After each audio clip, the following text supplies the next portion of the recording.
Hey, you decided to be in workshop number 2 because you feel like you just need to start writing.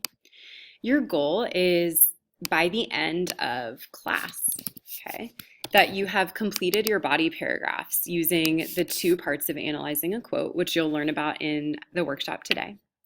And if time permits, that you'll complete your introduction and conclusion paragraph. Okay, here's our process. You're going to watch this video to learn the 2 parts of analyzing a quote, because that's actually a big part of your grade in this essay is, are you analyzing your quote? So when you have a quote, what do you do with it? Okay, how do you write your analysis? There's actually 2 parts of analyzing your quote. Part 1 is that you make a connection or an inference. What I mean by that is that you infer something about how the character's feeling or what the author might be trying to imply to the reader. And an inference is something that you think of that isn't explicitly stated in the quote.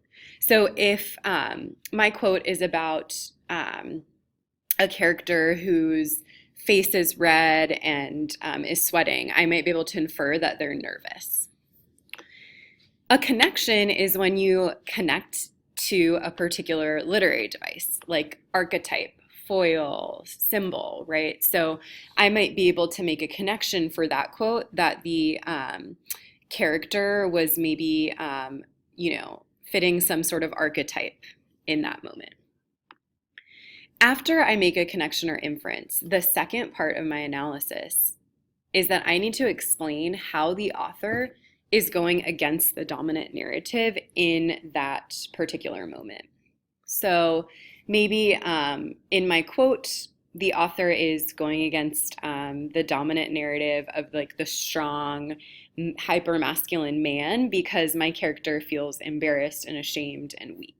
Okay, so I would need probably 2 sentences or at least 2 parts to my analysis of that quote, the purple and the red. Okay, the purple being the connection or inference and the red being explaining how the author goes against the dominant narrative.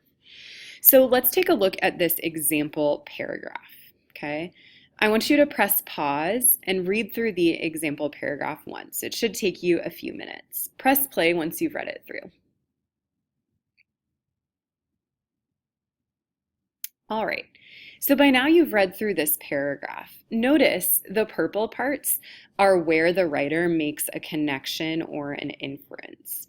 Here they say that readers can infer, okay, and they even use that word infer, that the character doesn't understand the racism.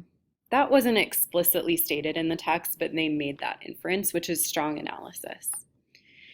Again, down here, okay, they actually made a connection, okay, to the archetype of the sage. So that's highlighted in purple as well. So here we had an inference and here we had a connection. Both are really strong ways of thinking and analyzing a quote. Finally, down here in the part that's highlighted in red, the writer explained how the dominant narrative is being challenged, right? They said that the author is challenging the idea that young people can't understand discrimination. So this is a strong paragraph because we see both the purple and the red in this person's analysis. And in your analysis today, while you're drafting, I want to make sure that for your quotes, you're doing both the purple and the red. Press pause and go ahead and take a moment to think to yourself, what does the purple mean and what does the red mean? Great. Now, if you still have any questions, I want you to raise your hand at this point and ask Ms. Todris. Otherwise, we're going to keep going to talk about how you're going to get an awesome draft done today. All right. So you're going to have the rest of class just to type up and finish up your draft of your essay. It doesn't have to be perfect, okay? I don't want you to worry about like spelling or grammar or anything like that. I just want you to worry about explaining your evidence with those 2 parts, the red and the purple. So everyone's different and you might need to use different strategies. So go ahead and with a pen or pencil, I want you to place a check mark next to at least 2 strategies from this list that you're going to use today.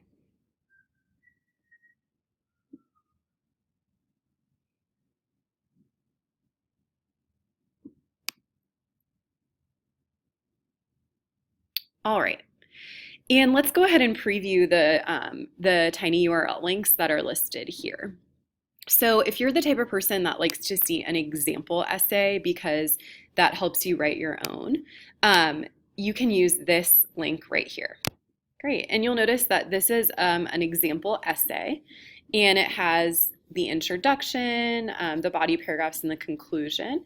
And so you can steal ideas for how to start your essay from this. And you can also see the red and the purple parts of their analysis to see kind of how they did those 2 parts for their quotes. Now, you guys have written a lot of essays in history class, in my class, so I know you know how to write an essay. However, if you just need a reminder for like what goes in your introduction or what goes in your conclusion, you can use this PowerPoint for a reminder. So let's say that I finished my body paragraphs and I'm ready to start my intro, but I forgot what goes in an intro. I can use this PowerPoint to like remind me that, oh, an intro has a hook and then background information and then a thesis, right? And I can read about how my introduction paragraph could look, and I can even read an example of one. So after previewing those 2 resources, take about 20 seconds just to see if you want to use any of these strategies that you didn't initially check off on your list.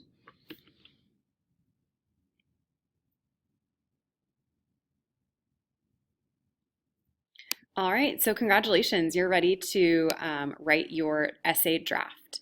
So what you're going to do is go into the World Literature Project, and what I would suggest is that you have your final essay outline, okay?